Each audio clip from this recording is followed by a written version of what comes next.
Mayo 2021. Ako po si Butch Valdes ng KDP. Toti Casiño po, Philippine Community Society, kasama po. Ang paksa... Okay. Go ahead. Go ahead, RJ. Ang paksa po natin ngayon ay panawagan ng retired Armed Forces of the Philippines sa West Philippine Sea. At yan nga po, no? Professor Toti, ano bang tingin mo rito sa mga retired AFP, no? Ito. Ito ay binuo ng mga retirado mga general at mga opisyal ng AFP. Kumakailan na ang nangunguna dito po yung dating Lieutenant General Edilberto Adan, ang pinuno nitong Advocates for National Interest or ANI.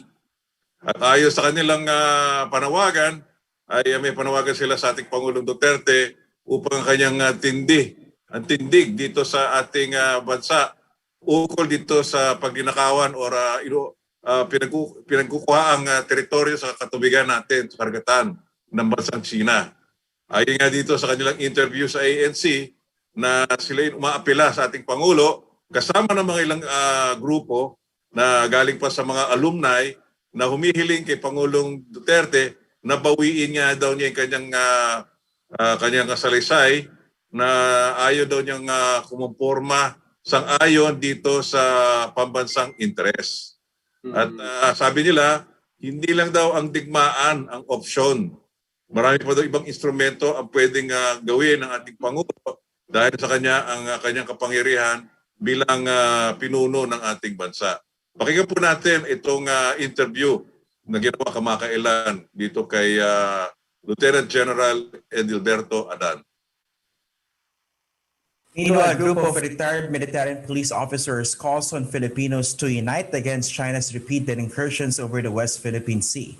The Advocates for National Interest, or ANI, says everyone must put aside political agenda and self-interests in order to fulfill its obligation in defending the Philippines' sovereignty. Let's now talk with the chairman of the group, retired Lieutenant General Edilberto Adan. He's a former commander of the Armed Forces of the Philippines' Southern Command. He was also the executive director of the Presidential Commission on the Visiting Forces Agreement, or VFA. Good morning, General Adan, and thank you for joining us this morning, sir. Good morning, Christian. Okay, so apparently President Rodrigo Duterte has the support of former Senate President and Defense Secretary Juan Ponce Enrile, who gave his piece regarding in favor of the president's handling of the issue with China. But what does your group think about this? Are we really on the right track in terms of the president's handling of this maritime and territorial dispute with China? Well, first of all, it is clear that our sovereignty and our sovereign rights have been trampled and have been violated by China's aggressive actions in the West Philippine Sea. And our rights have been established through the provisions of the UN Convention on the Law of the Sea, or UNCLOS, as well as the international customary law. And under our constitution, everyone, including the commander-in-chief, the president, has the obligation of defending our sovereignty and rights and territory against all threats. And so that is the stand of the ANI. We must speak as one, because in the past few weeks or so, there have been divided voices, and some of our countrymen, unfortunately, even espouse what we call the China narrative, which seeks to justify China's position in the West Philippine Sea issue. Okay, when you say unite as one, what exactly do you mean? Because does it mean that we all have to unite behind President Duterte's handling of the situation and not criticize his policy? What exactly do you mean?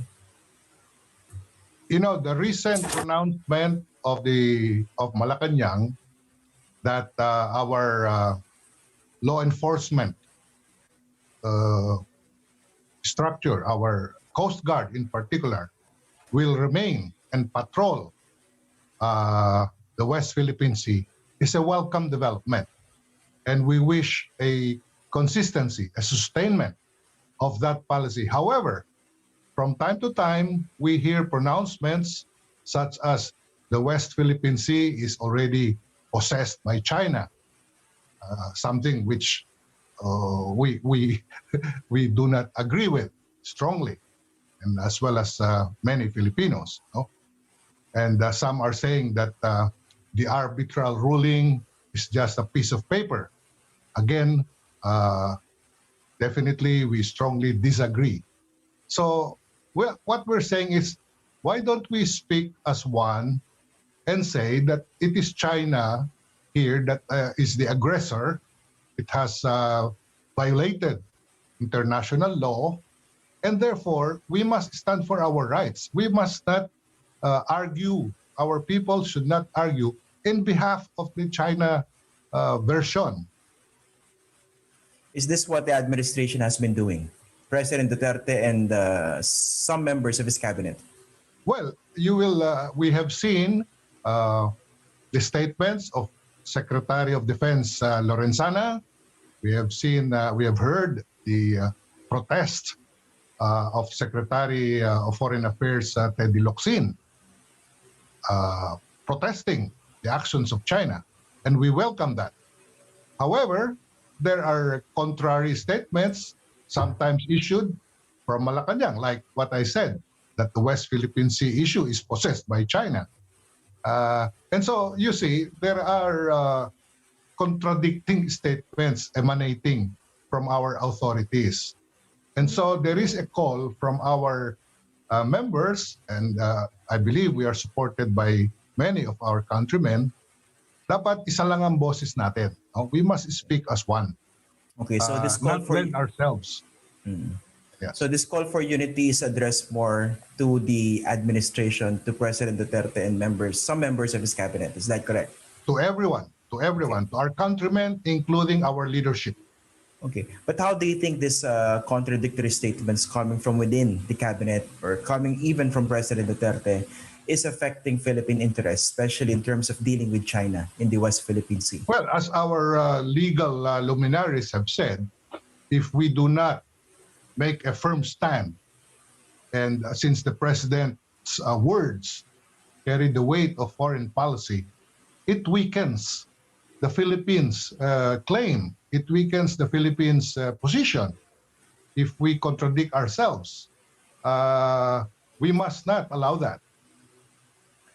Let's talk specifically about the impact of the president.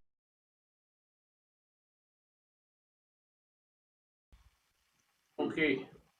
I suppose that in gist was his message, General Adan's message as the spokesman for their organization, the ANI. No? Ano to? Advocates for national interest. Meron po tayong inimbitahan din ng mga kaibigan po ng KDP. Walang iba kundi si Maestro Ado Paglinawan. I suppose he's already connected out there. Yeah. Ado, magandang gabi sa'yo. Magandang gabi sa inyong lahat. Magandang gabi mga kabansa. At ngayon lang ako nakarinig ng isang, ano ba ito? Naging chief of staff ba yung gago na yan? Hindi. Hindi siya umabot ng chief of staff. Southcom. Ha? Southcom.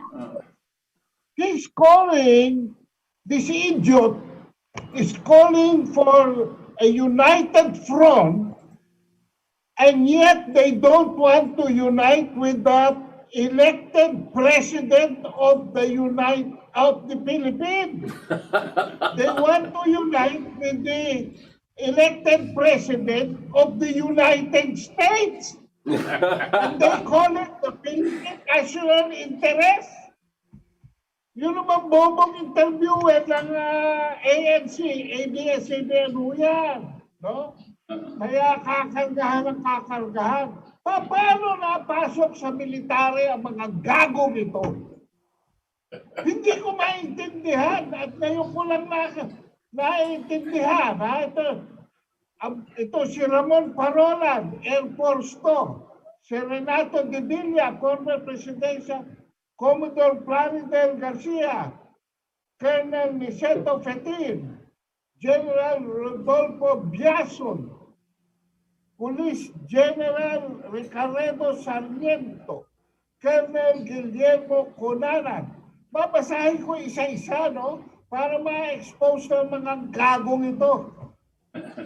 Colonel Attorney pa daw, Mariano Santiago, Major General Melchor Rosales, Lieutenant General Edelberto Adan, Colonel Alejandro Flores, Brigadier General Eliseo Rio, yung former DIC Acting Secretary, Vice Admiral Emilio Marana, General Alexander Llano, General Eduardo Oban, General Emmanuel Bautista at mga nakisali mga hindi retired general kundi mga retired former congressmen. Ha? United Front ang kanilang tawag, but they don't want to unite with Duterte. Anong klase mga idiots ito? Alam nila ang Pangulo ng Pilipinas, ang Commander-in-Chief at Architect ng Philippine Foreign Policy. Ay, nako! Kaya pala nananalo ang Communist Party of the Philippines, National Democratic Front, at New People's Army for the longest time. Before Duterte, itong mga gago na mga namumuno ng armed forces of the Philippines, pinag-aral natin kung saan mga universidad around the world ay mga below 30 ang IQ at walang mga common sense. Anak ng pating. We are in deep shit as a country. Ha? Pero lahat itong mga... Ano yung sinasabi ni Adan na sovereignty? Ano yung sinasabi ni Adan na sovereignty? Meron pa siyang mga customary. Naintindihan ba niya yung sinasabi niya? Meron na... Ito nga, nakikita mo, parang mga ignorante din itong mga ito no? At hindi talagang nag-aaral. Kasi meron silang rini-refer to all the time as the economic exclusive economic zone na ayon sa UNCLOS. Pero meron din silang sinasabi na sovereignty. Now, you use sovereignty with regard to actually the territorial limits of your country. And you can define, by the Constitution, defines the actual territory of the country. That's not include the economic, exclusive economic zones. And this guy was interchanging it. Adan was interchanging it. Let me clarify.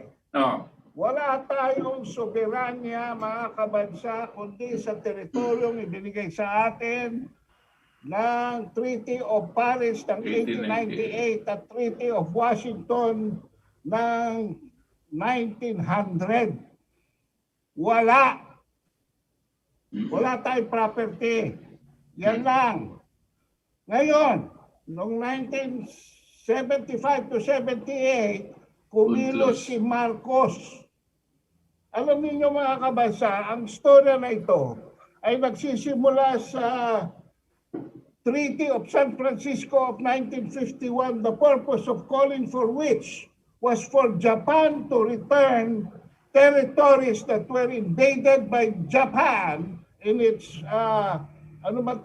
sphere of interest, no? Of Japan, at isosoli nila doon sa mga pinagkunan nila. Unfortunately, ang Japan, after the war, ginawang ally ng Amerikano. Inuna pa. At hindi na isoli ang mga isla. Ngayon, ano ang nangyari sa Treaty of San Francisco. Ang nangyari, instead, nag-create ang Estados Unidos ng American Security Lake out of the Pacific Ocean with Alaska on the north, the mainland on the west, pagbaba, Hawaii, Guam.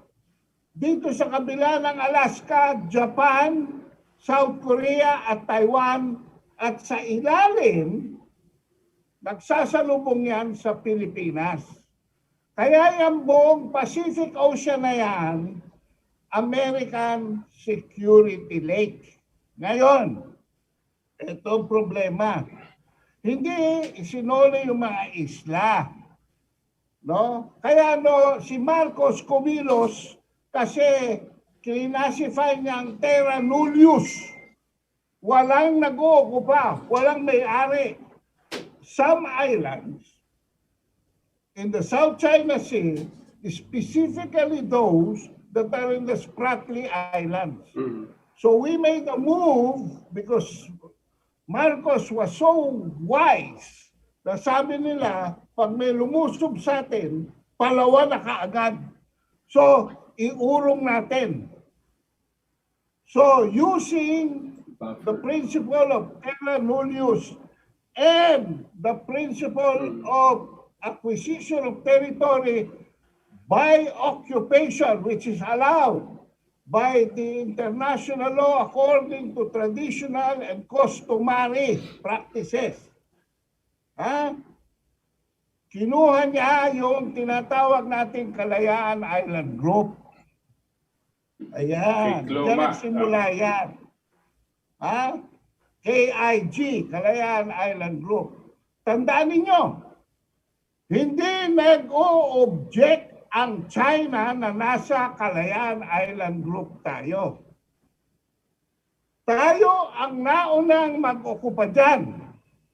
Sumunod ang Vietnam, Taiwan, Malaysia, at Brunei.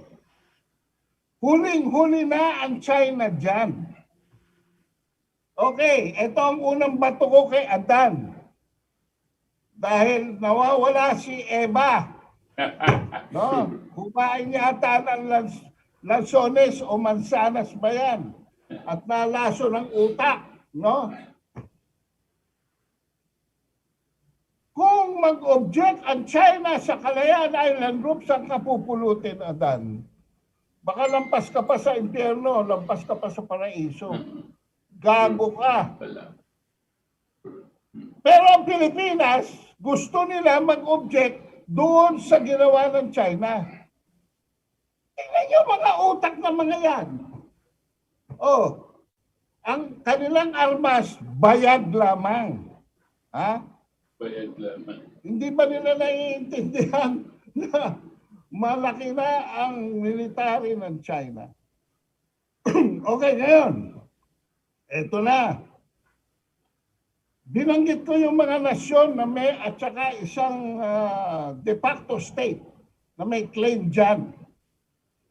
Alam niyo mga kabansa, hindi automatic ang provisions ng United Nations Convention on the Laws of the Seas. It is a convention. It is an agreement. It is a treaty signed by China and all the other claimants, including the Philippines. Ang Amerika, point number 1, pumirma dyan. Pero hindi ni-ratify, mga kabansa. So, hindi kasali ang Amerika sa UNCLOS. Kaya pag ginamit ng Amerika ang UNCLOS, cancel balot. Eche puwera ka, gago. Hindi ka kasama dito. Huwag kang sumati sa usapan. Okay. Ang China at ang Pilipinas, nung pumirma dyan, may provision bawat treaty. Kasi alam niyo mga kabansa, international law is formed by treaties, agreements, and conventions. it is only as good as the people agreeing to be in that law, body of law. But according to the Vienna Convention, which is the mother of all treaties, and all treaties, there is always an opt-out provision. And in UNCLOS, according to Ambassador Rosario Manalo, nag-opt-out ang Pilipinas and separately nag-opt-out ang China on the aspect of compulsory arbitration, compulsory enforcement. Pero okay tayo sa bilateral negotiations. Alright, yan ngayon ang premise, no, mga kabansa. Ulitin ko, number one, hindi automatic ang provisions ng UNCLOS about exclusive economic zones. Paano magkakaroon ng exclusivity? Precisely 6 nga at 7 pa ang nag-aaway dyan. It is a Contestable. conflicted area. And the United Nations does not accept applications for exclusivity in conflicted areas. Pero tinanggap ng United Nations ang application natin sa Benham Rice dahil walang nag-o-object doon sa atin. Exclusive! Ibig sabihin, isa lang ang may-ari. Exclusive eh! Paano magiging exclusive, mga kabansa, kung 6 ang nagke-claim na may-ari? Yan ang problema. At yan ang hindi maintindihan ni General Adan at saka nitong mga 6 generals na mga puro mga bobo, no? Mga kabansa. Pangalawa, sino ba nakawala ng mga isla dyan? Sino ba nakawala ng mga isla dyan? Nung panahon ni Fidel Ramos, binawala tayong isla dyan, yung Parola. Inimbita yung mga military mag-inuman doon sa kabilang island ng mga Vietnamese. Hindi na sila nakabalik sa Parola Island dahil may machine gun na yung mga Vietnamese doon. Nawalan tayo ng isla nung panahon ni Ramos. At nawalan din tayo ng control sa Scarborough Shoals nung panahon ni Noynoy Aquino dahil sa katangahan, sa kagaguhan ni Albert Del Rosario at saka ang kanyang number 1 legal expert kuno si Antonio Carpio, si Joey Quisha na ambassador natin. That is a separate discussion na wala na yun. Now, itong si Adan is even misquoting the president, yung sinabi niya possession. He was contesting the fact that China is in possession of the South China Sea. Tingnan ko nga kung sino. Taiwan, Pilipinas, Vietnam, Malaysia, and Brunei. Meron ba makakaasta dyan sa China? They are, ang definition ng possession sa law is in control of. Sila ang nagmamando dyan. Okay, so wala sila magawa. Napahiya sila. Gusto kasi nila bawiin yung Forum Energy Claim do sa Mischief Reef. Pinalaya sila ng mga Chino doon noong panahon ni Noynoy. Gusto nila magbungkal ng langis at saka gas. Pinalaya sila ron. Hindi in-honor yung agreement.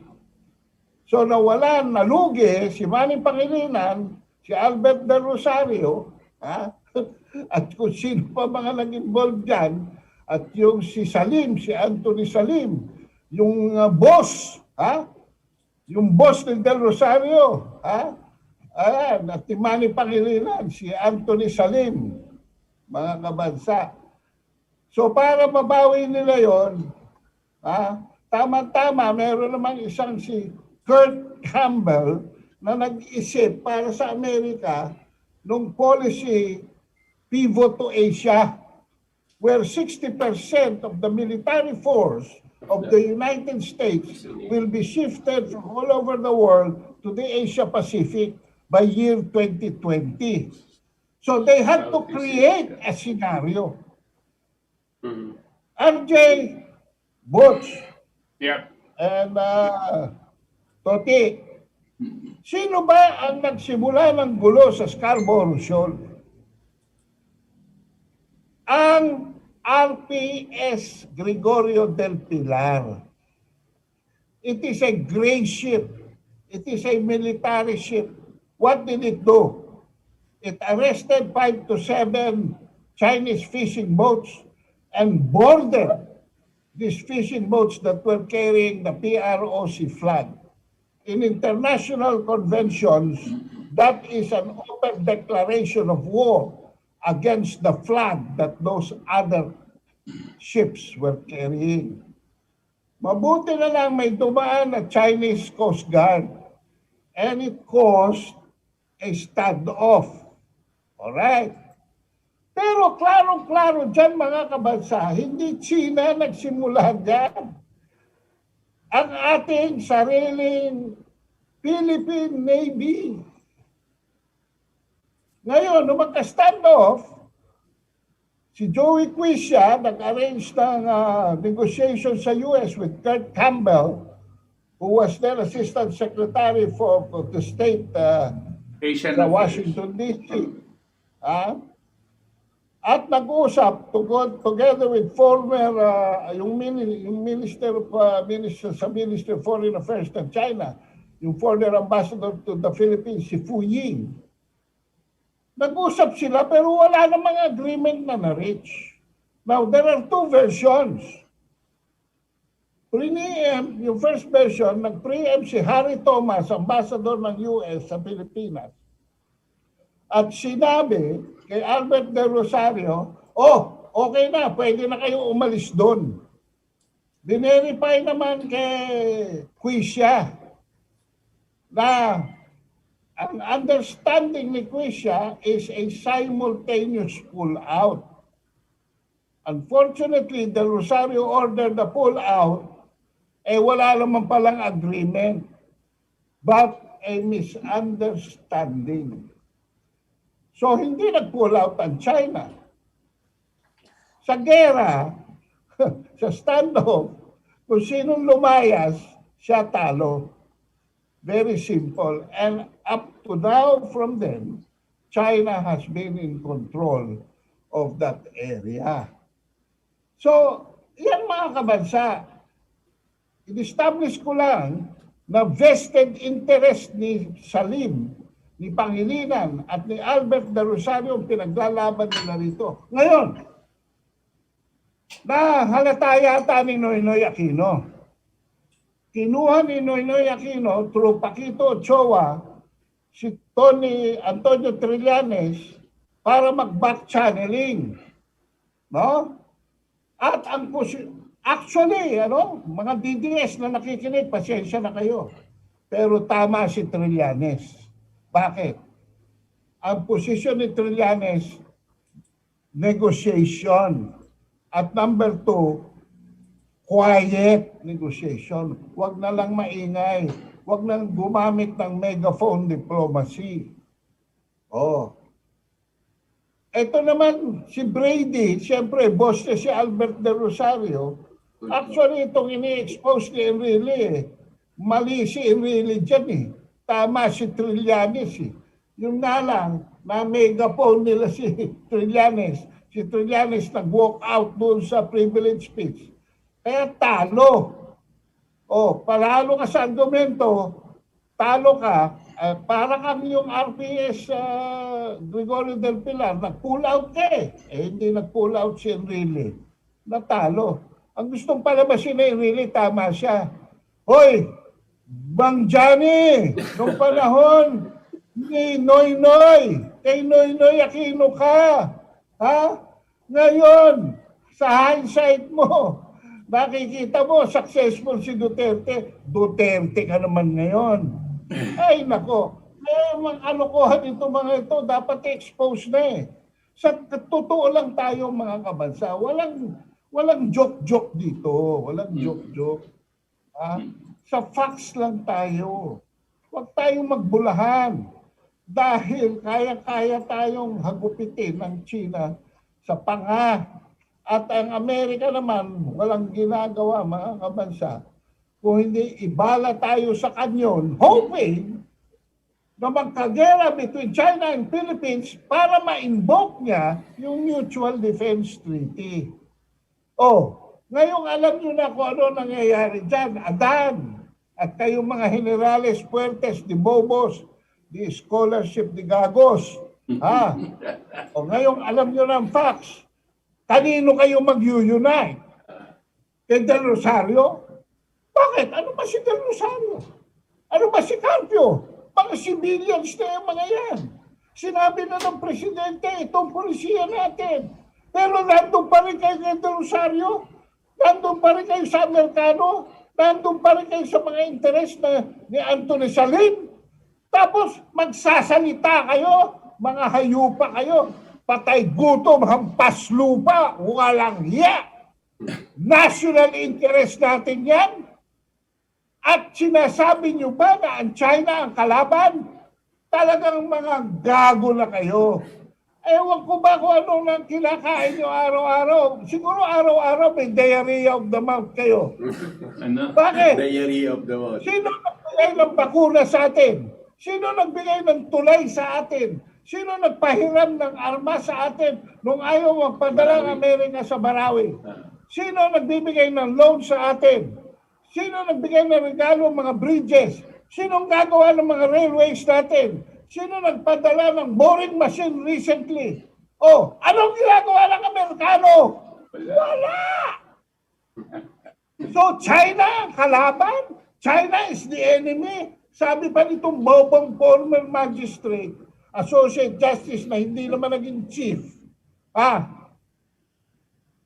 Giving aid and comfort to the enemy daw si Parlade.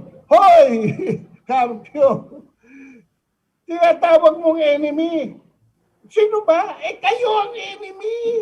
Kayo nag-destabilize Kayo nag-introduce ng dissonance para sa amo nyong Indonesia na si Salim at mga intereses na ni Del Rosario, MVP, at ng mga Amerikano na parang himod nyo ng puwet. Alam niyo, yung PCA ruling is not just a piece of paper. Ang tawag ko dyan, toilet paper na gamit na lagi nyong ipinupuna sa mukha ninyo. Mabaho yan. Itapon nyo na sa wastebasket dahil it's very unsanitary. Baka ma-COVID pa kayo. Very good. May ano lang po ako, no? Meron lang akong gustong idagdag ng konti, Maestro. Di ba itong si dating General Edilberto Adan ay siya rin ang naging executive director ng Visiting Forces Agreement noong taong 2007? Yan na nga Ayan. Okay. Actually, doon sa pivot to Asia, ang unang move ng Kano is to create a scene because they wanted yung BFA, yung mga hindi kasi nag-aaral, nagpo-pose. Pasensya na kayo, I was a former diplomat for 7 years. At ang aking assignment was Washington, D.C. So alam ko, nung natapos po ang World War II, 3 ang treaties na pinasok ng Pilipinas with US. Unang-una yung Military Bases Agreement for 99 years. No? Na kinat down to 50 years and kinat down sa 25 years. Wala na yun. It was repudiated by the Philippine Senate. So they have had to have a replacement for that. And that was the BFA, Visiting Forces Agreement. Pangalawang treaty, yung Mutual Defense Treaty na parang Monroe Doctrine. Yeah. Na pagka may gumalaw sa atin dito, ang Amerika dapat susukoro sa atin. Pero sabi nga ni Presidente Marcos, It will have to go through the constitutional processes of the US. Kailangan dumaan sa kongreso nila. Sabi nga ni Marcos, habang nagdidebate kayo sa Capitol Hill sa Washington DC, we are already dying over there. Pangatlo, ang Mutual Assistance Pact. This is the least known of treaties. Pero niloko nila si Noynoy Aquino para ipagtibay ang pagkawala ng base militar dito sa Pilipinas with the Enhanced Defense Cooperation Agreement. Para ngayon, wala nang bases ng Amerika dito, pero yung mga Philippine bases, lahat ng Philippine bases could serve As as American. America. Yes. So, kinon nila si Noynoy Aquino. Kaya, alam niyo, I fully believe that Duterte will abrogate the Visiting Forces Agreement. Pero Mr. President, sabay nyo na yung EDCA. Dahil hindi naman natin kailangan Ang ginamit na excuse dyan ng mga gagong katulad ni Adan ay hindi kasi tayo makapaparticipate sa tinatawag nilang military credits. Yun ay parang reparations up to now for which we can use credits. Credit memos to buy and to access American supplies and equipment. Nakakalimutan ni Adan dahil siyempre nagpasarap siya sa BFA and then later EDCA na yung pangatlong treaty is very much in force. It's the Military Assistance Agreement. Hindi na kailangan ng BFA. Hindi na kailangan ng EDCA. No? Ado. So yan yung istorya dyan. Ado. Kaya vested interest din niya si Adan. Yeah. Ado, I want to ask. Etong sa EDCA, do you know they said kasi ang agreement allowed US to install within the premises to install US facilities within the premises of Philippine military base, no? Now, do you know if this has been affected in any of the Philippine military bases? If there are installations? It's all over. In fact, most of them are in Mindanao under the excuse that they want to police the piracy there, the Abu Sayyaf, and the terrorists. Pero actually, gusto nilang proteksyonan yung Cebu Strait. Butch, sa taas. Especially yung 2005 agreement ni Gloria Macapagal Arroyo, yung Joint Maritime Seismic Understanding, JMSQ. Ni-reinstate yan, Alam ba ninyo, ni-reinstate ni Duterte yan ng 2018? Pero hanggang ngayon, hindi pa yan ina-activate. Takot na takot ang Amerika na baka gawin natin ang South China Sea na trilateral security and development link between China, Vietnam, and the Philippines as a counterpoise sa talisman saber exercises nila doon sa towards options of closing the Strait of Malacca. Dito naman sa ilalim, yung Cebu Strait, the Convention of 1930 between America and the British delineated the demarcation line between Sabah, which was a British protectorate at that time, and the Philippines. So may space dyan na international. Diba? Kasi it's in between two countries. But we have control of it. So, binabantayan niya ng Amerika. in case matalo siya rito sa taas, basarhan ng South China Sea, meron pa rin siyang access sa ilalim. Hindi na siya dadaan all the way doon sa ilalim sa Java and all that sa paganoon, ang layo nun. Isi-secure na yan. So these are the two American interests, points of interest in our territorial waters. Yan. But it's obvious that these passageways, the Malacca Strait, all the way to the China Sea, all the way to Japan and the north, are very, very important to all of these countries. Very important to the US, all countries. The US, Europe, China, and everybody. So what they're talking about here is so-called freedom of navigation. No? And the US keeps on bringing this up, no? That there should be freedom of navigation. Why is there no move to ascertain the US and the rest of them that there will be freedom of navigation?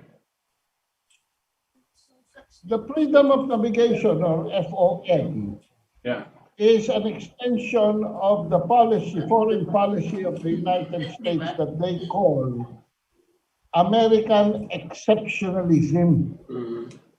Exempted kami lahat sa inyo. We are a superpower. We should have access to all the seas all over the world.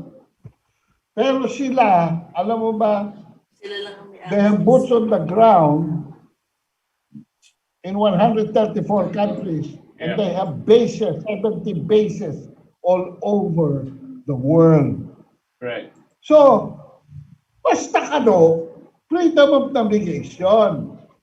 China, hindi kayo pwede mag-freedom of navigation. Laking freedom. Kaya, gusto nila, lumapit lang dito sa North China Sea. Lumapit lang ng konti sa Taiwan. Lumapit lang ng konti dyan sa pagitan ng Korea at Japan. Or around the Senkaku Island dito sa Japanese contested area with China also. Galit na US pagka nakikita yung presence ng China dyan. Pero sila labas-masok. The US is the #1 violator of our territorial waters. That's right. And in the South China Sea, Vietnam is the #1 violator, hindi China. Eh bakit si Carpio? Dahil ang asawa niya, si Bac Nguyen o Ruth Carpio, ay Vietnamese. Wala siyang sinasabi tungkol sa Vietnam. Ang binabato niya lagi, China. Over 40 islands ang kinukontrol ng Vietnam dyan. Wala siyang reklamo sa Vietnam. Subukan lang. Anong feeling ng Amerika kung pag ganun-ganun sa may San Francisco, California, Los Angeles, hanggang San Diego, pag ganun-ganun ang mga submarine ng China, ano magiging feeling ng US dyan? Pero sila, gusto nila rito. Miski saan, ha? Hindi sila ratified signatory ng UNCLOS. And yet, lagi nila sinasabi, rule-based when the United States is the #1 violator of all rule-based conventions all over the world. Alam mo na, kontrolado na media, kontrolado nila ang press. Meron ka bang alam na intelligence Ado? Kung sino ang bossing handler ni Nila Adan. Tony Carpio at saka ni Albert Del Rosario? Alam niyo yung mga yan, matagal na yan eh. Nung si Marcos, rename up yan. Nung manalo si Reagan, nag-take over ang mga neo-conservatives. Grupo ni George Shultz, ni Paul Wolfowitz. Pinagplanuhan nilang pahiya si Marcos noong 1982 sa state visit. Ang nangyari, nag-backfire sa mukha nila because Reagan fell in love with Imelda and Nancy was dancing with Ferdinand. They became very good friends. So pag-alis na pag-alis, tinawag nila ang Center for Strategic and International Studies, CSIS. Okay? Of which right now, the Strat-based Albert Del Rosario Institute is an adjunct as a think tank and as for commercial purposes, yung Dower Group of Companies. Okay. Yan ang mga tugtong-dugtong na mga umbilical cord sa mga hayop na yan. Right. Pag-alis ni Marcos sa Washington nung state visit, ang mga neo-conservatives headed by George Shultz, nag-meeting at pinagplanuhan na nilang para maalis si Marcos is to destroy the Philippines. O, alam mo, source ko yan, di ba, Butch? Hindi ba? Yep. Economic Intelligence Review. O. Ngayon, it took them another year para makakuha ng volunteer na magpapakamatay si Ninoy Aquino. No? Kasi suspecha ko, talaga namang mamamatay na si Ninoy Aquino. Para umuwi dito, mag-create ng gulo. Namatay si Ninoy ng 83, nag-collapse sa economy natin dahil pinull out din ng World Bank, IMF at suporta. Talagang free-name up ang Pilipinas para matanggal lang si Marcos. And yet, by 1985, Marcos was still strong. Marcos was still strong. And in fact, in 1986, Marcos still won the snap elections. Pero nagkaroon ng fluke. Itong RAM nagkaroon ng people power, which was actually a coup d'etat. Akala naman natin, tayong bida, people power tayo, nandun. I went to EDSA because Cardinal Sin told us sa Couples for Christ na mamagitan between two warring factions, the Putschis under Gringo Honasan, Enrile, and Fidel Ramos, and the armed forces of the Philippines. Kaya lang, ito ang problema. Hindi alam ni Enrile na noong 1982 sa mga meeting ng CSIS, uma-attend na si Ramos dyan. So, spy versus spy, deep throat versus deep throat. Kinidnap nila si Marcos, nag-install sila ng Cory Aquino revolutionary government. And you know the rest of the history for 30 years until Duterte came along. Yan ang mga... Si Ramos, matagal ng bata ni George Shultz yan. Precisely. Bata ni Hindi George nila Shultz talaga yan. Mission impossible dito si Ramos. Kalahin mo, kinuha pa ni Enrile. Napadali.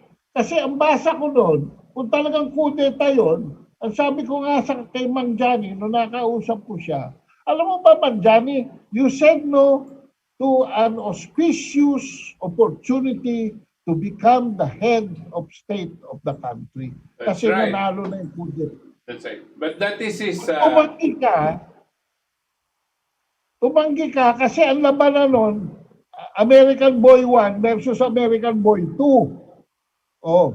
Ngayon, hindi nila inuulit nila yan, hindi nila maulit kasi American Boy 1 versus, lagay na natin for purposes of labeling, China Boy 1. Oh. Pag tinanggal nila si Duterte, hindi mapapalag ang China? Hehehehe. Hindi ito one case of American Boy 1 versus American Boy 2. Ang sabi nga recently ni Duterte, Americans, please leave us alone. Okay. Kita mo? Ado. Okay, let's fast Okay. forward now. Sige. We're looking at the possibility of coming up with a new leader. Now, only on the issue of the West Philippine Sea, do you see anyone in the horizon, among the inventories of wannabes, do you see anyone there that will have a firm grasp of the situation of the West Philippine Sea and do what is necessary in order for us to survive the coming years? Si Carpio is leading. According to the survey, 0.02, 12,000 votes from below, sa ilalim. Malapit na sa club ng seller. Leading si Carpio on the way because nung sinabi ni Adan, legal experts, he considers Carpio a legal expert in international law. When sinabi na ni Mang Johnny Enrile, in international law, there is no such thing as judicial remedy. It is always the agreement of nations. And in fact, recently, ano nangyari doon sa Palestine? Everybody voted against Israel. Pero binito ng Amerika, ang hindi alam ni Carpio, sa ka-geniusan niya, 5 ang permanent members ng United Nations. At pag dinala yung West Philippine issue sa Security Council, 2 ang boboto against the United States, China at saka Russia. So, there is nobody, according to National Security Secretary Hermogenes Esperon, the West Philippine Sea issue is a non-issue when it comes to national interest. The threat to our national security now, according to June Esperon, is number 1, COVID-19 pandemic, and number 2, the CPP, NPA, MDF communist terrorist group. So, itong West Philippine Sea, hindi naiintindihan ito ng mga sorbitero. Hindi ito naiintindihan ng mga taga sa palengke. This is a non-issue in the next elections. And kung sino man wannabe dyan, will get siguro 0.03. Matatalo si Carpio. Delikado. Ba. Leading siya, 12,000 votes. 12,000 votes versus Duterte's 16 million votes. Yeah, okay. It's a non-issue, vote. Right, okay. Kung But, may kakapit yan. It's a non-issue to us, but they want to make it a political issue. Itong sa kabila. No? They want to make it a political issue, but it's a non-issue in reality. You know what? You know why? Can you guess why, Butch? Well, there's no other issue that they can use. No. They have to liquidate their cash advances. Otherwise, papatayin sila ni James Bond. At saka ni Tom Cruise. Bayad na yung mga yan. Oh, National Endowment for Democracy. Umidjar Network. Ha? Andyan na si Soros. Nandyan na andyan na sila lahat. Ha? Puro American money. Nagpapanik sila ngayon eh. Alam mo ba kung bakit? Lumalabas itong mga retired generals. wala with the presidential gag on the issue. When the president said, only Harry Roque can talk about this. Nalintikan na. Nalintikan na si Juana, fuck you. Fuck you to a boy Locsin na leche. Ang hindi ko naman maintindihan kung bakit hindi pa mag-resign yan. Resign. Pinagsasampal na ni Duterte, ayaw pa mag-resign. Ang kapal ng mukha. Why? Because that son of a bitch is a MI6 agent. Oh, eto. Butch, alam mo ba? Si Teddy Boy Locsin nag-recruit kay Mark Malloch Brown noong 1985 to be the handler of Cory Aquino. Wow. Oh. Wow. Okay yan That's Trivia. That's Naka-scoop kayo. Ha? Oh. Baligtad. Pag ganito yung, pag ganito. Pag gano'n, yan. Matutulog na ako. Hindi, okay na yan. Okay na yan, Maestro. Ay, pogi ka pa rin. O, kita nyo? See? Kasi, ang problema, let me say this. Baka sabihin naman masyado tayong Duterte. Ito yung... Actually, kasalanan to ni Presidente Duterte. Bakit? Noong September last year, may isiningit si Teddy Boy Locsin sa speech niya sa United Nations General Assembly. And I will quote, the award, meaning the PCA award, is now part of international law, beyond compromise, and beyond reach of passing governments to dilute, diminish, or abandon. They firmly reject attempts to undermine it. Ha? O, hindi ba sinabi ni Duterte yan? Mr. President, imbestigahin mo nga kung sino nagsingit nito sa speech mo.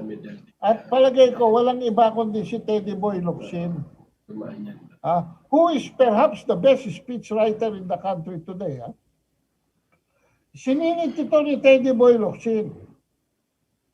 The award is now part of international law. False. False news. Beyond compromise. False news. And beyond the reach of passing governments to dilute, diminish, or abandon. Ano ngayon na sinasabi ni Duterte? How can it be part of international law when in international law there is no judicial remedy? Beyond compromise, when the problems can be solved through bilateral diplomacy? Beyond the reach of passing governments to dilute, diminish, or abandon? Kasasabi mo pala, it's a piece of paper?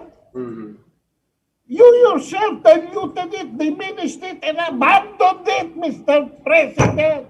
Naisahan ka ng mga Amerikano. Siguro, binigay yung speech nung magsasalita na siya. Hindi na nabasa. Mr. President, imbestigahin nyo. And bukas na bukas din, fire, Teddy Boy, fuck you, Locsin. Tama. Agreed. And then, sunod mo na rin si Babe Valdes, who is the PR man of the U.S. Embassy. Anak ng pati ng mga tao yan, pinaglalaroan tayo. That's it. My God. Yeah. Oh, ayan, nandiyan na naman Smartmatic, pare. Si Mark Malloch Brown. Remember when you hear... Kala ko nagpasok diyan kay Mark Malloch Brown si Puno, si Ronnie Puno. Oo. No. May connection, may connection si Puno kay Smartmatic tsaka sa CIA. Si Puno is a credit grabber. He makes his money by dropping names. Puno is a creature of politics. Magaling lang yan. Hindi ba sinabi ni Puno siya nagpanalo kay kay Fidel Ramos Oh. doon sa Sulu Hotel Operations. Mm. Paano niya na ipanalo si Ramos doon sa hotel operations, sa Sulu Hotel Operations? Eh yung nilagay nilang pera sa mga duffel bags, hindi naman nila na ipamigay sa mga congressman. Bakit? Dahil na nung last minute, pinasakay ni Fidel Ramos lahat yung pera sa Philippine Air Force C-130, dinala sa Hong Kong, yung election money at idiniposit sa sarili niyang account. Paano siya magkakaroon ng difference in the election of Fidel Ramos? Okay. Oh. Yeah. Si Puno is a great grabber. Tell Okay, you, but believe you me. what It we was understand him to MI. be, his other reputation is he's a dirty tricks guy. Dirty tricks department yan. For any of these candidates that want to do dirty tricks, si Puno daw ang hinahanap nila. Ano nangyari nung mamatay si Johnny Benitez? Oh, Bongbong Marcos made the mistake of getting Ronnie Puno. Well, we now know what happened to Bongbong Marcos as Vice President. okay. Puro ano lang yan. Bigyan mo, miski na sinong PR man, bigyan mo ng magandang budget. Yan nga Rappler, wala namang kwenta yan, di ba? Pero dahil binigyan ng 4.5 ng Umidyar Network, biglang gumaling. Maraming gumagaling, basta nakakapera. Including retarded generals. Nagkakaroon ng bayan. Well, Kakaroon ng bayan. Wala nang gustong magsalita ngayon sa West Philippine Sea. Kaya tama. nakuha nila yung mga retarded na yun. Ado, this should not be the first and the last time that we're going to be na makakapanayam ka namin sana. At salamat that you allowed us to intervene in your good night sleeping quarters there. At I know you have a very early show Okay tomorrow. lang. In times like this, kailangan natin medyo mainit ang ulo. Di ba, Toti? Yan si Toti, tahimik yan. Kanina pa siguro gusto magmura yan. Anyway, thank you very Maraming po much. salamat. Pero bago bago ka ka na. May tanong. Ado, bago kumalis, babasahin ko muna dito yung mga komento, yung mga fans may mo. mga comments dyan, baka nakadirect sa'yo, Ado. Okay. Teka. Sa-summarize ko lang tatlo, ha? How can there be exclusivity if there are many claimants? Number two, the UNCLOS provisions are not automatically applicable. You have to apply sa United Nations. At pangatlo, there is nothing, basahin po ninyo yung PCA arbitral ruling. There is nothing there that favors the Philippines. And if ever there is, it is not enforceable. Okay. Sige, Toti. O, dalawa lang yun. Sabi mo, tatlo. Hindi, hindi automatic. Yung pangatlo, wala hong arbitration na iisang partido lang ang involved. Tama. Walang debate na isa lamang ang nagsasalita. Okay. No? There has to be a protagonist and an antagonist and an umpire, third party. Ang nangyari sa Permanent Court of Arbitration, nandun ang Pilipinas, nandun ang jurors ng Permanent Court of Arbitration, pero wala yung so-called antagonist. At saka mga kabansa, no? Ito pa, sabihin ko sa inyo, hindi ho enforceable yan. Kasi mag-i-enforce ng arbitration yung mga partidong involved. and the United Nations has nothing to do with the PCA. The ICJ is not the PCA, the International Court of Justice. The ITLOS, the International Tribunal for the Laws of the Sea, is not the Permanent Court of Arbitration. The Permanent Court of Arbitration is a private arbitral body. And recently, last April, bumigay ang Alzheimer ni Antonio Carpio. In an article sa Inquirer, inamin niya that the PCA is only a registry whose services and facilities are paid for. And that includes the honoraria of the jurors. Binabayaran ho yung mga yan. So, are we going to unite General Adan with this disinformation, with this misinformation, with these fake news people? Or, as a former soldier of the Republic of the Philippines, you will obey, support, and unite with the elected President of the Philippines, who is your supposed to be Commander-in-Chief and the Chief Architect of Philippine Foreign Policy. Take it away, Toti Casiño. Okay. Ganda, galing po to kay Wilfredo Opiano. Gandang gabi po, kapwa patriotiko, mabuhay po ang KDP. Okay po, Maestro Paglinawan. Lalo na po kaming nalinawan sa issue ng WPS or West Philippine Sea. Gago na, bobo nga si General Adan. Ito naman galing po kay Eric Bautista. Good evening, Katipunan, mabuhay KDP. May pabati po tayo kay Rachel Judith Reyes, kay Cesar Soberano. Magandang gabi sa mga tunay na Katipuneros at kay Maestro Ado. Kay Angeline Lising, good evening mga Katipuneros na malaman, malapanan, always listening in Hong Kong. Maestro Paglinawan, Korea, lahat ata sila mga gago. Kasama na dyan si PRD.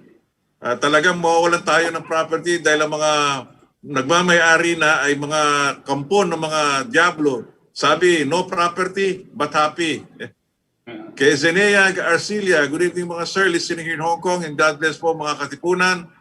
From William Liaguno, gandang gabi po, Sir Toti, Sir Butch, ka-RJ at mga kasama dito. Gago kasi yung Ramos na yan. Winawalang bahala na yung kaganapan na yan sa West Philippine Sea nung panahon niya.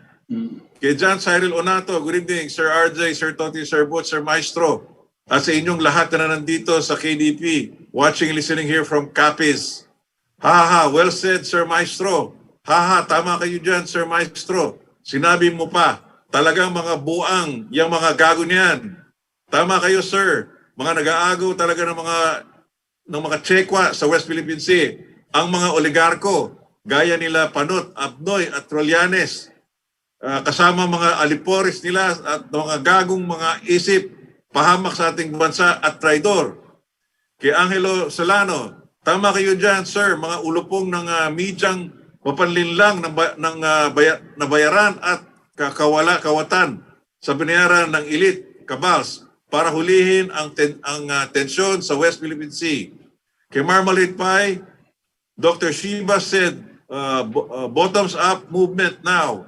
Fight for truth, freedom, and health. Watching in Canada. From Ace Rodablas, good evening Sir Butch, Toti, RJ, mabuhay po kayo, KDP, at bansa natin. Kaya ang mga buwang ng mga kahit mga buwang ng mga opisyalis ng government. Kay Melchor Ermino, good evening KDP at sa lahat ng mga taga-subaybay ng KDP, good evening din po sa inyo. Mga sir, basta't dilawan ang nakaupo sa gobyerno, inutil na at traidor pa ng bansa. Dapat sa kanila masuhin na para matigil na ang traidor sa bansa.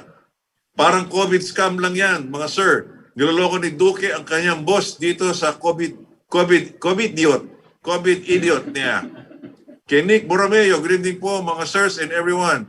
Tama, Sir Ado, bago umayuda ang US military sa Pilipinas, magdedebate pa ang US Congress dyan to approve. Kaya ang Mutual Defense Agreement na yan, another piece of paper na naman yan. Kay Harleen Kayabyab, Magandang gabi po sa ating lahat. Kay Viola Mia, good evening po sa lahat mga sirs. Kay Axiboy Lifestyles. Kung buhay lang si Gat Andres Bonifacio, pinugutan na ng ulo ito. Wala namang paki sa oil ang mga karaniwang mamamayan. Ang problema dyan battlefield yung ginagawa dyan. Parang baril na nakatutok sa ulo ng mga mamamayang Pilipino. Traidor ka, mukha kang pera. From Chu family, from CSR, bakbakan lang yan ng mga traidor sa bansa. Kay Bienvenido Lorque, Kaado, baka sumabog ang taingan nila sa kasisigaw mo. I really believe you, China is not the enemy. Kay Nina Susan, di nga ba sa mga kano galing ang salitang mind your own business? Good evening po sa inyong lahat from Japan. From Virginia, Malonzo, good evening po, sir, at sa mga lahat na nandito, mabuhay po kayo. From Mark Sibulo, good evening po mga sirs. From Jose Cruz, good evening mga sirs. Ito mga politiko sa ating bansa, lalahatin ko na, ay mga inutil, lalo na sa nakaraang mga administrasyon at sa panahon ngayon, kasi puros mga pansarili lang nila ang hangarin nila. From Van Rojas FLM, true, sa poll po, lahat yan sir, dami ngayong balimbing, pati ibang bansa dahil sa pansariling interes para makalusot at di sila maituro. Dapat sa mga traidor, sipain dahil sayang ang pasahod sa kanila. From Maichi Tatsukami, yan, tama si Sir Paglinawan. From Roland Salvador, madalas ko rin panoorin ang programa nila Kaado. Magaling siya sa foreign policy. Alam na alam po ni Kaado ang istorya sa South China Sea na ngayon ay West Philippine Sea. From Cavite Sea, good day KDP, sigaw ng entrepreneur sa Subic, wrong hole. Too late, sagot ng sailor, Navy, back channel pala. From Manag 7645, Manaf. Gandang gabi po mga sir at sa lahat ng mga viewers watching from Venezuela. God bless all. Sir, ikaw po ang magbabasa o si Sir RJ na po. From Afig, Warren, good evening po. From Axiboy Lifestyle, sinong nilaloko nyo? Yang build nyo, pinabid nyo rin. Si Xi Jinping, lang dyan ang bibili. Pero Pilipino nagbabayad ng tax. Fuck you, kunwari pa kayo magkalaban ng Dilawan at DDS.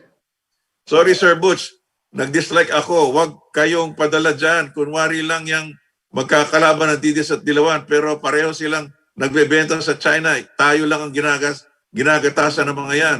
Bakit si Duterte lang ba ang pwedeng pagpilian ng mga Pilipino? Meron namang ibang kung maging presidente lang. Sir Butch, KDP ang pipiliin ko. Puro kayo USA at China, independent nation ngayon tayo. From Ansela Watson, ay ang galing na nag-analysis mo, sir. Tama, for long time ago, nilalaro lang tayo ng Deep State America. From Sherazad Alonto, Master Ado, how are you related with Attorney Ahmed Paglinawan? Good evening po, KDP Masters. Kamag-anak mo ba, Ado? Wala, no relations. Okay. From Rog Almanzor, good evening Sir Butch, Sir Toti, Ka-RJ at mga KDP followers. Good evening din po kay Kaado sa pag-guest ninyo dito sa KDP. Mabuhay po kayo lahat. From June Ortiz, good day. Watching from Texas. From Yoli Hermosa, lahat na nangyari dito sa West Philippine Sea, Asia, Middle East at talo sa buong mundo. Pakana lahat ng British and Jewish American government dahil ang negosyo nila armaments. It is in their manifest destiny. From Hondulero, Alcher, good evening mga sir. Tama si Maestro. Gising mga kababayan. Traidor ang Amerika. Sila ang punot dulo ng kaguluhan sa buong mundo. Itakwilan natin ang mga hayop na Amerikanong yan. Ipapahamak lang nila tayo. From Angeline Lising, kaso Sir Ado, CPRD ngayon, magiging polpol na ang utak. Isipin mo, si Duque, ginawa pa niyang heroes at batas ng bansa, napagago na nitong si PRD. Yan, Maestro, ang mga bumabati sa'yo. Guys, sa mga taga-subaybay nito. Meron pa daw, dagdag, ang habol pa, dami po nito kay Hondilero, kay Angelilicin. Okay, RM Patena, next time, sana yung i-guess nyo yung makakatulong sa pinaglalaban natin, anti-lockdown, saka anti-vaccine. Puro lang throwback si Sir Ado, DDS paboring. From real era, mahirapan talaga ang KDP dahil maraming Pilipino nakikinabang sa oligarko at lahat na kinakain ng Pilipino, mapagpakain naman o impormasyon ay galing sa oligarchs. Hawak tayo sa leeg ng mga oligarko. May pros and cons ang oligarchy, hindi black and white ang mundo. Kaya nga kahit saang bansa may oligarchs dahil may vital role yung mga yan sa development at innovation ng bayan. Anyone can be an oligarch, even Manny Pacquiao. From rags to riches, ngayon isa na siya sa mga oligarko sa Pilipinas. From Arok Alip, Ramos is a lapdog of the US, ever ready to kiss their smelly asses. From Curicong, bakit pa hindi pa kayo? Sadali, Toti. I just wanted to react to that one about the oligarchs, no? Ang tinutukoy po nating oligarko, hindi basta mayayaman. Ang oligarko pong tinutukoy natin, yung mga nasa private sector na binigyan ng control sa public utilities. Yung pong may hawak ngayon ng kuryente, ng tubig, ng telecom, ng highways, ng healthcare, lahat ito po ay iilan lang. Siguro mga hindi lalampas sa 10 yung mga yan. Yan ang mga masasamang oligarko. Yung mga sinabi niyo, pati na itong si Manny Pacquiao, yumaman po yan sa kapagsuntukan. Hindi po yumaman yan basta-basta may binigyan ng kontrata ang ng pamahalaan. Ito pong mga oligarkong ito, patuloy ang pagpapataw nila ng pinakamahal na kuryente, tubig at lahat pa sa taong bayan. No? At hindi nila magagawa yan kung wala silang kakuntsaba sa ating pamahalaan. Yan po ang ating pinaglalaban para maintindihan nyo. No? Okay. Galing naman to kay Curicong, bakit pa hindi pa kayo ang mamuno sa iba't ibang sangay ng gobyerno para maayos ang bansa natin? Bakit po? Bakit? Kay John Reyes, mabuhay po kayo. Kay Bonjing Labrador, may matino ba na namumuno sa bansa natin? Kay Moods Kirubin, magandang gabi po sa lahat. Watching from United Arab Emirates. From Jed 215, salamat po. Na-invite nyo si Kaado. He's a book of knowledge. From Shelo CG, ba't ba tayo naghahabol sa UN kung hindi pala enforceable ang result? Kung ang isasagot lang ng China ay #who cares? From Glenn Buwan, is the West Philippine Sea issue connected to the New World Order plans? Is the West Philippine Sea issue being raised to cover up the incompetence of the government in its COVID response? From Rain, kaninong administrasyon nagkaroon tayo ng Mutual Defense Treaty?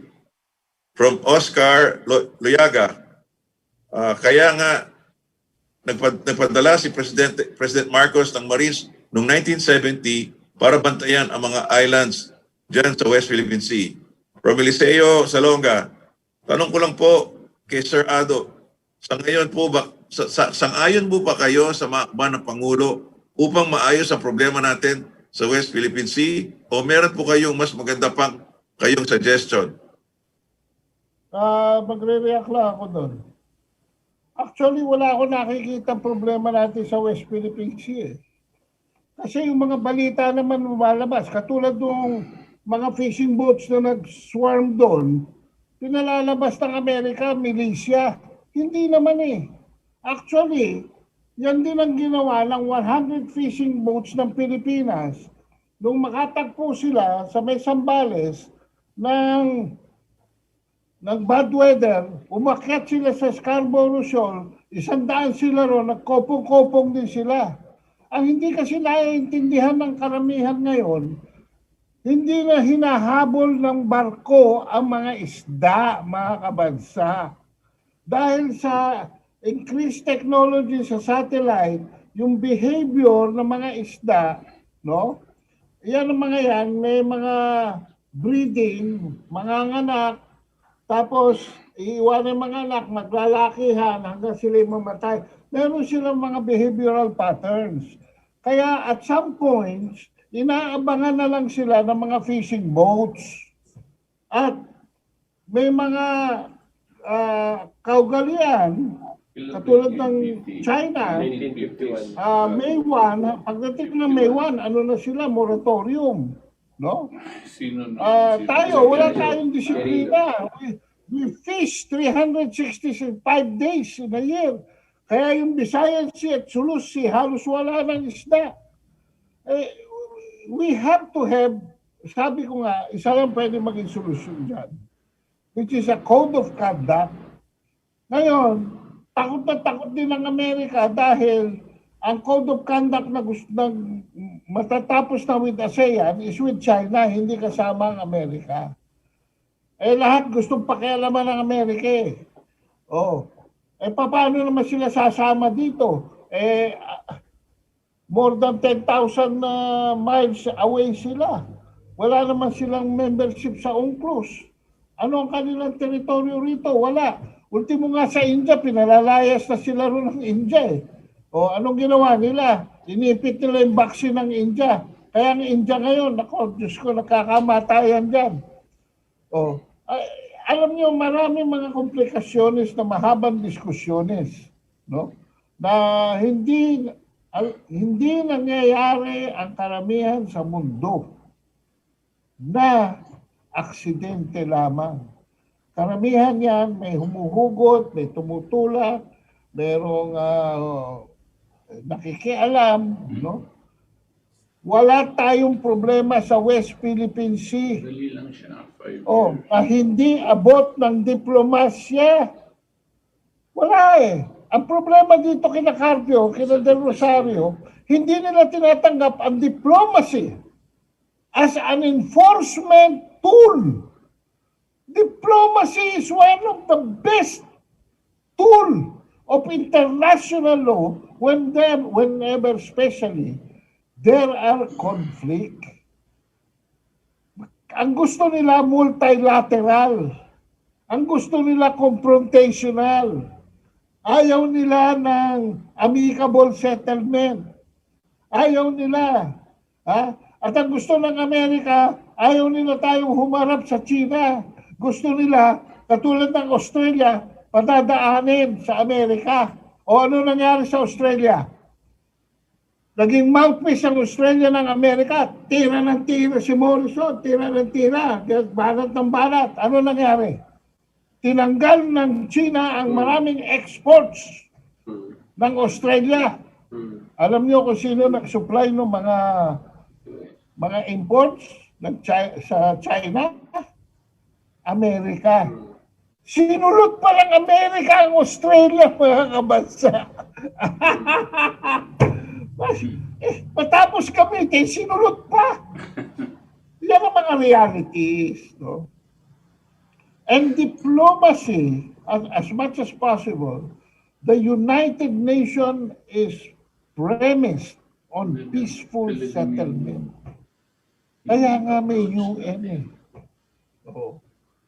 Peaceful settlement of issues. Pero sila, gusto nila gulo.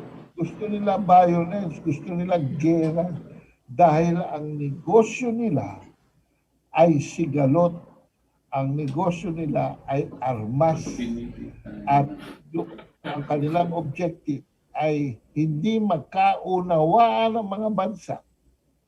Hindi mag-usap-usap ang mga bansa, kundi katulad ng Israel, puto ka na lang. Putok dito, putok doon, putok. Kasi perishable item ang armas eh. Pag pinaputok mo, o-order ka uli eh.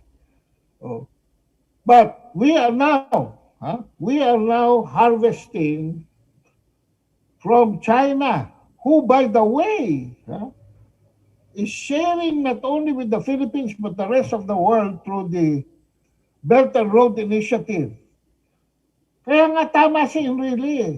Get as much as we can get from China while they still are in excess of so many things.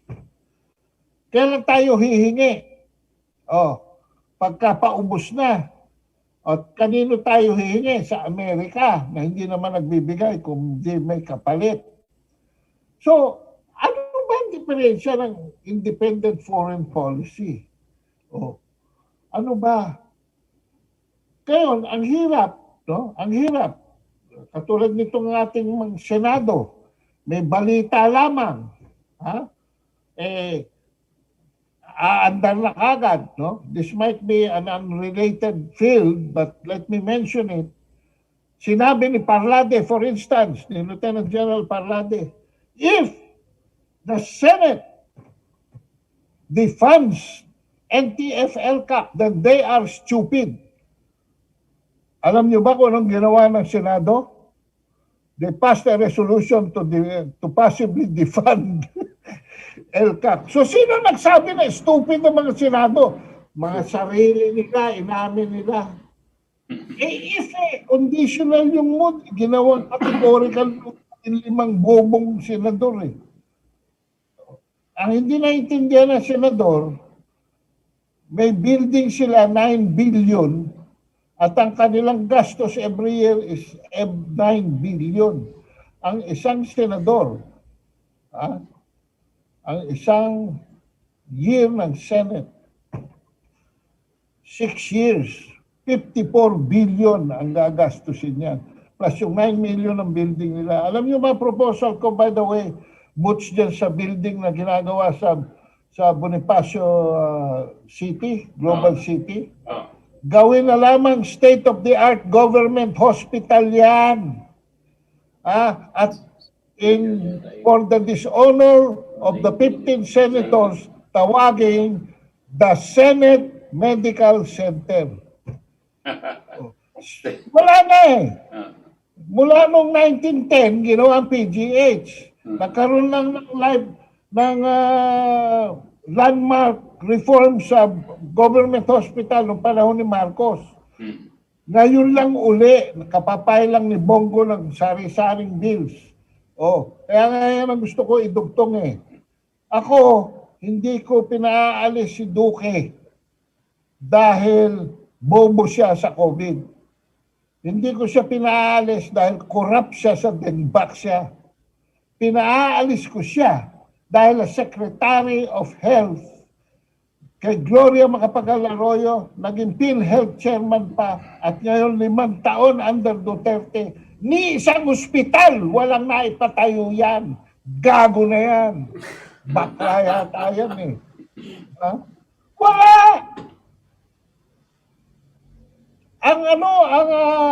Ang gusto ni Duque, ang mag-implement ng universal healthcare, private hospitals. Para kita gobyerno. Alam niyo ba ang kontrolado? 30% lang yata ang government hospitals ngayon. 70% private hospitals. Muna. Nagka-COVID. Bigla nagka-COVID. Ado. Next session na natin yan. Sayang eh. No? Tatapusin mo. Next session natin yan si Duque. Naku, marami atin makikinig dahil dyan kay kakaguhan ni Duque yan. No? Yeah. Sige. Okay, sa dalawang natitira. Bago ko makalimutan, no? Ako'y labis na nalulungkot na yung kaibigan natin ay pumanaw na si Jojo Borja. RJ, pagbutihin mong mabuti kayong dalawa ni Butch niya to fill the shoes of Jojo Borja. Dahil yung mga oligarko sa Meralco, hindi dapat makawala yung mga yan. Dapat yan ihilera sa pader at preparen, apunten, fuego. Okay. Okay. Galing mo kay Jack Chris Vivas, Heaven's Light. Hail the Light. Katipunan, mabuhay. Si Kuya RJ, malungkot ata. Yan na nga, sinabi na nga ni Ado eh. Real era, copy Sir Butch. Yan din ang paniniwala ko. Nalilito lang ako, minsan salamat sa KDP. Kay Glenn Buwan, it is an assault from all fronts, from within and without. What's the best move? To Kaado, is in your opinion, with what's happening now, can the Philippine government be considered a fascist government as defined? What? What government? With what's happening now, can the Philippine government be considered a fascist government as defined? No, Fascista. hindi fascist. In fact, kulang pa nga eh. Kulang pa tayo sa... Kailangan natin talaga revolutionary government. Maraming pasaway. Maraming pasaway. At kailangan talaga kumilos na tayo ng disiplinado. Nakikita natin sa kali eh. My goodness, yung mga motorsiklo, hindi ko maintindihan. Pag animal lane, 6 din lanes nandun sila. Sila nagpapabagal ng traffic. Hindi ma-solve. Buti na lang yung recommendation ko na ilagay sa EDSA sa kaliwa yung mga bus, sinunod. O kundi, hanggang ngayon, yung mga bus nasa kanan, tuwing magbababa, nakabara. O ngayon, express sila. Ang isunod dapat, no, yung mga motorsiklo, yung mga bisikleta, doon sa dulong kanan, katabi nila yung mga motorsiklo. Ipagbawal na mga motorsiklo sa overpass. Ipagbawal na mga motorsiklo sa underpass. Doon na sila sa service road. Wala akong pakialam kung 18 milyones na sila. Nagkakagulo na tayo. Tayo mga Pilipino, mga tigastiti. Ha? Tingnan mo sa COVID. Matagal na dapat wala yung COVID. Wala eh. Ang dami-dami kasi, nakakalito na eh. ECQ, MECQ, GCQ. Dinadagdag ko itong reaction. Kulang na lang, bartik ko eh. Ito, ako dadagdag ko lang yung reaction dito sa fascista government. No? Kung may tuturing fascista. Alam niyo po, kung titignan niyo yung definition ng fascist government, pagkapuntsaban ng maliit na grupong tao, no? At ang kontrol nila ay absolute sa mga mararaming tao. Ngayon po, ganito po ang nangyayari, maski na hindi po declared. Nakikita po natin ang hawak po ng oligarko sa ating pamahalaan ay grabe. Sila na may control sa public utilities. Kumikita ng trilyon-trilyon yan kada taon. Sila na rin ang may control sa ang pagpipili ng ating mga halal na kongresista at senado. Dahil dito sa pera nila, that means may control sila sa senado, may control din sila sa kongreso, sa mababang kapulungan. No? Hawak pa nila yung eleksyon. Hawak pa nila. Hindi lang yan. Hindi nyo ba nanonotice? Pati na yung mga kaliwa, pati na yung mga komunista, ang humahawak din sa kanila ang mga oligarko. Pinibigyan nila ng limpak-limpak na bilyones yan kada taon. No? They give these two companies, Manila ito sa telecom, no? So, minimum $500 million pesos ang binibigay kada taon dito sa mga komunista. Kanya hindi tinitira ng mga komunista yan. So they control the whole country. Yan. Dahil dito, pati na yung gobyerno, kakuntsaba nila, yan ang fascist situation. Yan ang fascism na nangyayari. No? We have to dismantle. We have to dismantle that control. Ang pasista is against national interest. Control ng mga taong may control ng armas at kayamanan. Against national interest. Hindi basta may army, hindi basta may police, pasista na. Hindi. Yung mga police, nagko-control ng demonstration, pasista ba yan? They're only promoting public order. Yung military, pinapatay yung mga communist terrorists, pasista ba yan? Alam niyo mga kabansa, pagka kayo ay nagbitbit ng armas, para sa akin, wala na kayong human rights. Pwede na kayo shoot to kill. No? Kaya 3 lang ang option ninyo under the Executive Order 70 creating NTF-LCAC, and the Administrative Order 10 creating the ECLIP or the Balik-Loob Program. Number 1, mapatay kayo. Yan ang option nyo. Or, ma-aresto kayo. Pero may pangatlo, magbalik-loob kayo mga kabansa. At handa ang 27 whole nation approach government agencies. At mga kabansa, halos 20,000 na ho ang sumusuko kasama ang kanilang mga pamilya, no? Na nagbabalik loob na. Hindi lamang sila binibigyan ng remuneration for the arms that they surrender, but they're given bridging funds, no? They're given housing, their children are sent to school, their wives are taught livelihood, they are trained to run business or how to work kung skills ang meron sila. At may loan facility pa sila. Assured pa sila ng job. So, they can now relaunch a new beginning. May amnesty pa sila. So, anong gusto ninyo? Mapatay kayo? Patay. Ma-aresto kayo? Kulong. O, magbagong buhay na lang. Kaya ang sumusuko ngayon, Diyos mio, dati isa, dalawa lang eh. Ngayon hindi, 15, sa Masbate may 80, ang dami na ho. At saka mga tao ngayon, dati, pag may dumaan mga MP, sinasabi nila, oy, huwag tayo makialam dyan. Ha? Baka madamay tayo, dito tayo dumaan. Hindi natin sila nakita. Ha? Eh ngayon ho, baliktad na. Tinuturo na sila. Doon ho, may nakita kami, sinusumbong na sila. Kaya ang harvest ng ating armed forces is consistent and continuing. And according to my last interview with Lieutenant General Antonio Parlade, yung backbone talaga wasak na by the end of this year. And by the time Duterte exits, most of the cadres will only be a few hundreds na lang.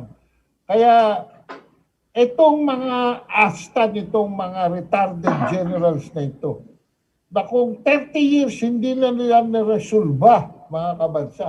Kasi, paano? Pistok sila ng pistoks eh. They were going through the framework and the entrapment of genius yan si Joma Sison. Hindi lang babaero yan, genius yan. Kaya pinapaikot-ikot sila.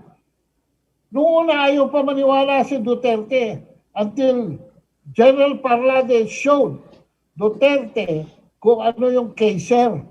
Meron silang mga pina-adapt sa na policy, na proposal. And one of them is kaiser. Alam niyo ba kung ano ang pinaka-objectionable portion ng demand ni Joma Sison sa kaiser document nila? Na ang i-dismantle ay ang armed forces of the Philippines at ang surviving organization will be the new People's Army. Diyan ho, nung makita yan ni Duterte, patay na lahat ang pistoks at yung mga broker ng pistoks na katulad ng komunistang corrupt na Secretary of Labor na yan, si Bello. Dinimanda ko ho yan eh. Kaso, corrupt din yata yung ombudsman eh. At saka yung PACC, hindi na umandar yung demanda ko eh. Ganyan kakapal ho ang ebidensya. Wala nangyayari, mga kabansa. So, broker ng broker, yung mga yan, sila Bello. Kaya, ang nangyayari ho, revolving door lang, paikot-ikot. Hindi nawawala. At lumakas pa ng lumakas. Alam niyo ba kabansa, na nung panahon ni Noynoy Aquino, mabuti na lang yung kabila. Hindi yung grupo ni Joma Sison, yung grupo ni yung mga komunistang grupo ni Eta Rosales at saka ng Akbayan, Sila yung mga nagpatakbo ng administrasyon ni Noynoy Aquino. Alam niyo ba yun? Ha? DSWD, hawak nila. Sa National Security Advisor, hawak nila. Ha? My goodness, sila nagpapatakbo ng utak ni Noynoy. Puro human rights, ganun. O, ano nangyari? Sumama na sumama mga kabansa.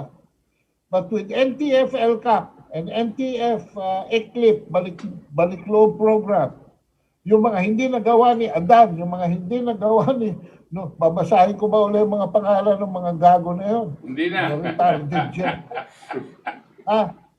Yung mga hindi nila nagawa, mga kabansa, nagawa ng mga militar na katulad ni Antonio Parlade. No compromise. Ha? Ado, Get killed, die, surrender, or magbalik loob program kayo. Kado, merong lang akong napuna sa mga nabanggit mo. Si Solcom Adan ng ANI at si Solcom yung present ngayon. Parlade. Si Parlade, contrast yung dalawang Solcom na yan. Sa Alam output niyo pa ba, lang, kitang-kita na. Alam niyo ba, Parehong Solcom Solcom, is Solcom is the hotbed Yes. of communism country. Yes. Southern, kasi kasama Yes. dyan ang kasama ang Bicol sa Solcom. Yes. Quezon hanggang pataas. Nandiyan eh. Palagay ko dyan yumaman si Adan sa mga checkpoints. Nandun yung EBA. Anyway, Yeah. salamat Maestro. Nako, talagang kanina nung tinawagan kita, akala ko tulog ka eh. Pero nung nagsalita ka, kami nakatulog. Dahil kami lang nakikinig. Ang galing. Salamat. Kayo, talaga mga kaibigan nga kayo kung tumawag kayo kung kailan matutulog na yung tao. Okay. Salamat po. Sige. Maraming Maraming salamat. Okay. Nakikiramay kami kay Ronnie Borja at sa kanyang pamilya.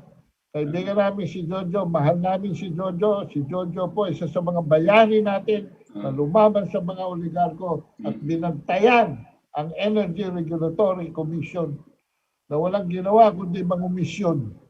Opo. At speaking of Uriel Jojo Borja, nag-usap kami ni